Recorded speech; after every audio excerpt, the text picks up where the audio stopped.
Welcome to the Friday edition of Wild's World, and today I'm going to continue my look at the streets of Phnom Penh and traffic in particular, and even more in particular, the vehicles on the road. And I'm going to try to pinpoint some of the ones that might be of interest. And I'm going to start by walking down my street from my apartment to Russian Federation Boulevard, where I'm going to do most of the photographing, and then I'm going to go to an adjacent street for a little bit more.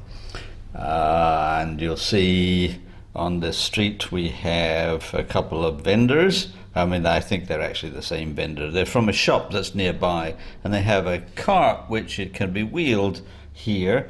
They wheel it by hand. So one of the things that I'm going to talk about is vehicles that are motorized versus ones that go along the road by being pushed or pulled.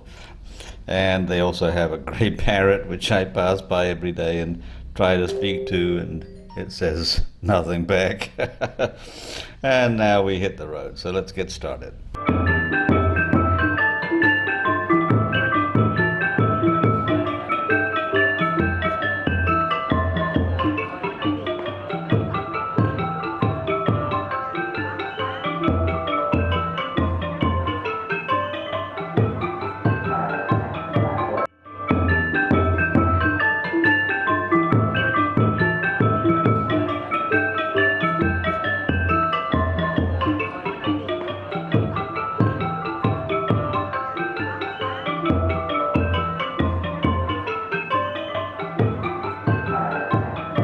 So here we are on Russian Boulevard. I've just come out of the street that is ahead of you on the left, and you're going to see cars and motorbikes coming out of there fairly frequently because they use my street as a shortcut from the street that's further down into Russian Boulevard. Instead of going all the way to the end of the adjacent street, they come up my street. This is the tail end of the rush hour. This was about 9-ish, something like that. So it's not really packed, but it gives you a good sense of various things, including what people are taking to work, and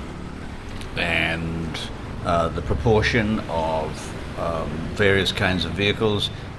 If you want to actually do a count by yourself, you'll see that at this time of the day it's about 60-40 of motorbikes to other vehicles. But when I say motorbikes, I'm including all the various combinations of pulling things by a motorbike and also using sidecars, particularly for food vendors who cook their food in sidecars with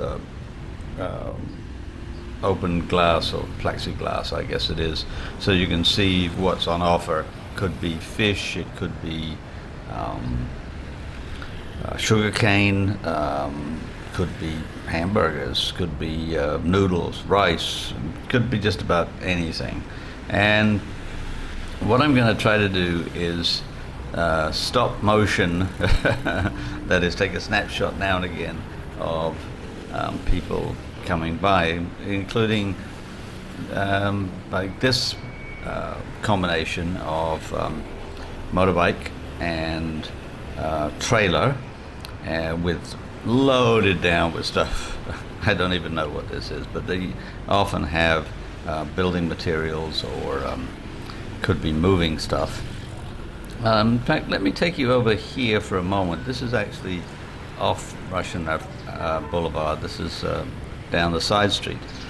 And when I first saw this combination of motorbike and trailer with stuff piled on it, I thought, oh yeah, that's a bedding, or that's a bed of some sort, just been deconstructed and is now ready to move. And so I took a couple of shots of it, as you'll see here, and then I wandered down the road a little bit to take a picture of people down the road who were grilling some fish. And then when I came back right beside this this motorbike trailer combination. Found out there's a guy in a hammock sleeping in it. Now I don't know why. I mean, I presume that he's delivering this material somewhere or other, but he had a hammock strung up there and he was asleep. But what it reminded me of was that in the old days, that when I say old days, I mean 5-6 years ago, there was a lot more of the old-fashioned tuk-tuks. Now let me distinguish between the two, see if I can find some videos and some images.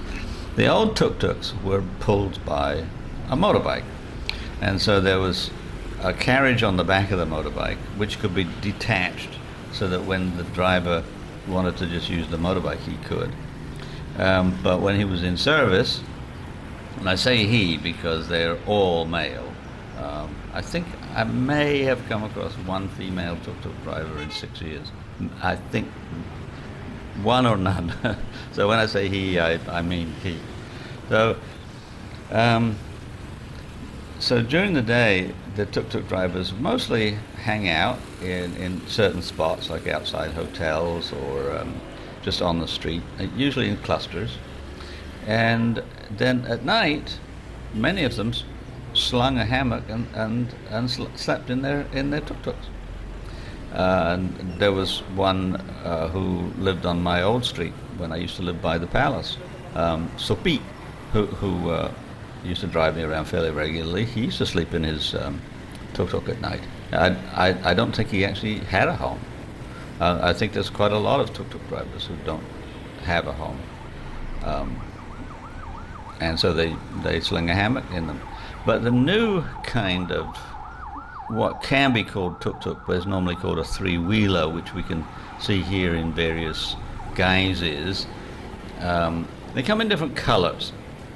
And that's interesting / important for when you order one using the app called Grab. Grab allows you to put in your location and your destination, and it searches for a Grab operator, and you can order a three-wheeler, a tuk-tuk, a taxi, or a minivan that way. If you order a three-wheeler, somebody will respond, somebody close in the vicinity will respond and say, okay, I'll pick you up. And then you get a message, and the message gives you the license number of the three-wheeler, the driver's name, and the color of the three-wheeler, so that you can identify it, because it gets kind of complicated when you're standing outside your apartment or outside a restaurant or something like that, and you've ordered a tuk-tuk, and then one pulls up, or three-wheeler pulls up, and you could, if you're mistaken, you can just get in, and that you'll know you're in the wrong three-wheeler immediately, because the driver will then ask you where you're going to. Because if it's your Grab three-wheeler, the driver knows where you're going to. You just get in and go. So having the color helps, because if it says your driver is it's called Sawan, and the three-wheeler is yellow, so then you're in a lot better shape. All right, so the motorbikes also pull commercial vehicles of one sort or another, trailers I should say, usually with the logo of, let's say, a water company or a soda company or bread company or something like that on them. See if I can find an example of that. But the motorbike really is the dominant vehicle on the Phnom Penh roads, one way or another. But at rush hour time, or around that time, you may see a slightly greater preponderance of cars, because people with money, the rich by local standards people who have enough to buy a car, drive a car to work. And because this is going to work time, you're going to see more cars than you would normally on the usual times of the day. But say around 7 to 9-ish, and then again from 4 to 6-ish, then you'll see a greater preponderance of cars. I will have more to say about traffic at some point, but for the moment I'm going to just sign off with one last vehicle, that is the unmotorized cart that is pulled by a person. And this is also quite common, although probably getting less and less. There are vendors who sell ice cream, for example, who have little carts they pull along. They've got a bell on them that tinkle, and there are people selling other kinds of food. Or in this case, this is a woman who is collecting recyclables. That includes bottles, glass and plastic, and cardboard. And she'll spend a very long time walking around the streets around my district collecting. And then I presume she has a place where she takes it off to, where they pay her. I'm not sure that they get much more than $1 for a whole load, if even that. It's probably weighed. I don't know. I'm going to have to check with my students about that. So that's the vehicles on the street for the time being. So if you like my videos, please tell your friends, please like, please subscribe. And I will see you on Tuesday. I already know that I'm going to be doing cooking because I made a bouillabaisse. So have a good weekend.